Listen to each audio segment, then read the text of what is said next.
Assalamualaikum and hi. Today, me and my group members will present to you a research on a topic about Gerd disease. Have you ever heard of Gerd disease? Gerd disease or gastroesophageal reflux disease is a common gastrointestinal disorder. Gerd happens when stomach acid runs back through the tube that connect our mouth and stomach, which is esophagus. Therefore, acid reflux, which is the backwash, can irritate our esophagus lining.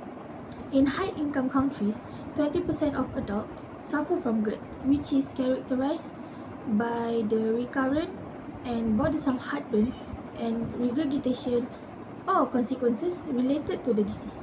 What are the factors of GERD disease then? Although there are more than 3 factors, the 3 highest reported factors are obesity, bad eating habits, and smoking.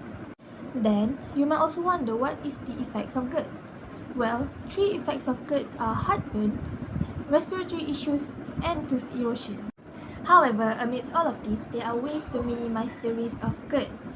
These include our sleeping position, our choice of foods, the type of clothes we wear, how we maintain our body weight, elevate the head of head, and don't lie down after eating.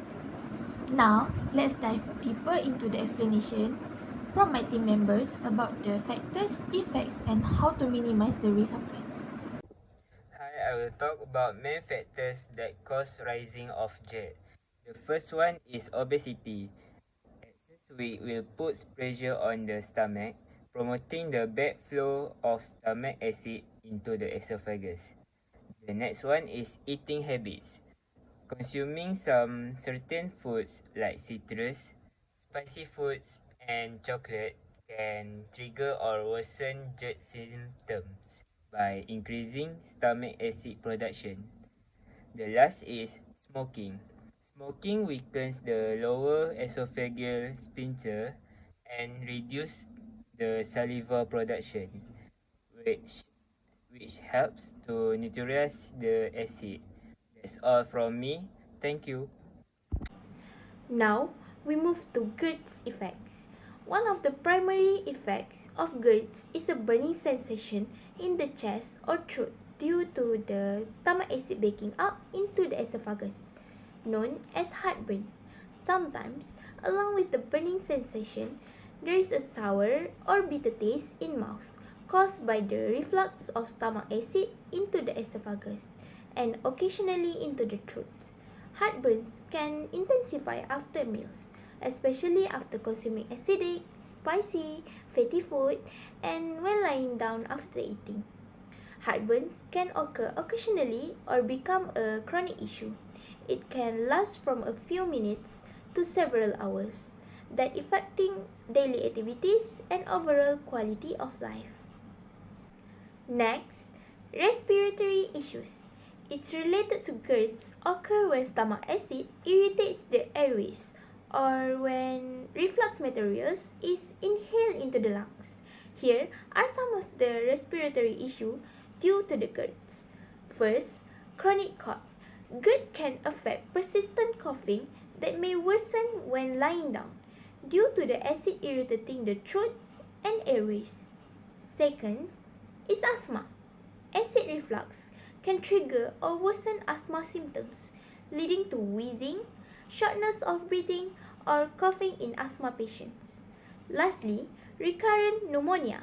It is aspiration of stomach contents into the lungs, can result in repeated bouts of pneumonia and lung infection.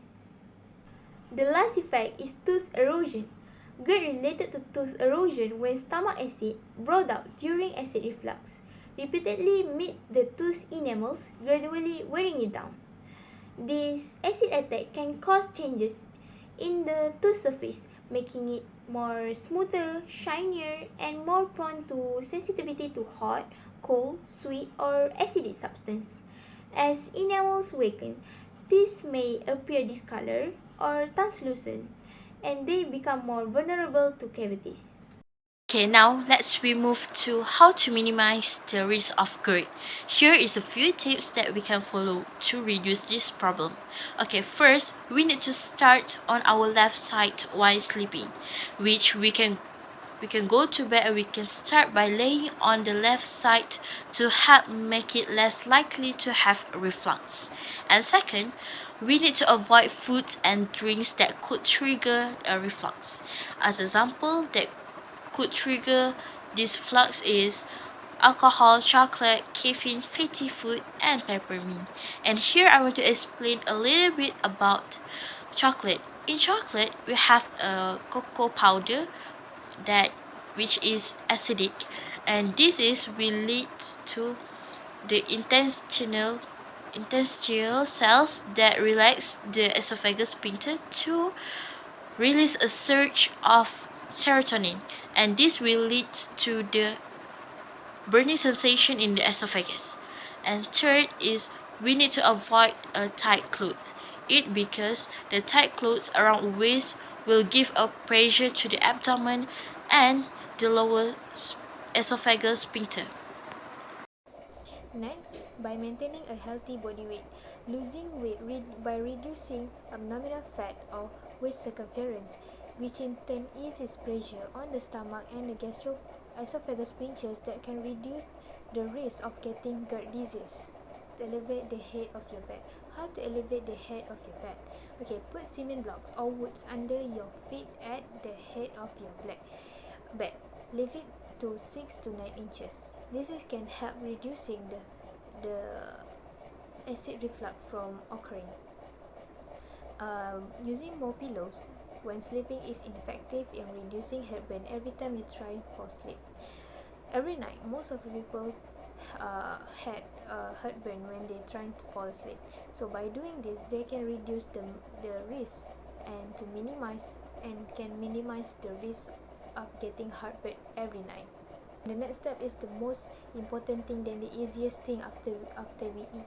Okay, don't lie down after eating. Before lying down after eating, we need to wait at least 3 hours after a meal. The gravity prevents acid reflux from occurring, and you are negating the effect of gravity when you eat a meal then collapse for a nap. This can maximize the risk of the getting Gerd disease. Now, it seems like we're at the end of our video. As an assumption, we need to take care of our body by frequent exercising and also avoid smoking. Next, we need to eat correctly by avoid food which may cause heartburn, such as spicy food, vinegars, and also sweet rice. As a final conclusion, our body's health should always come first. Hence, seek treatment as soon as possible to avoid letting health decrease. Lastly, we should always try to keep a healthy lifestyle.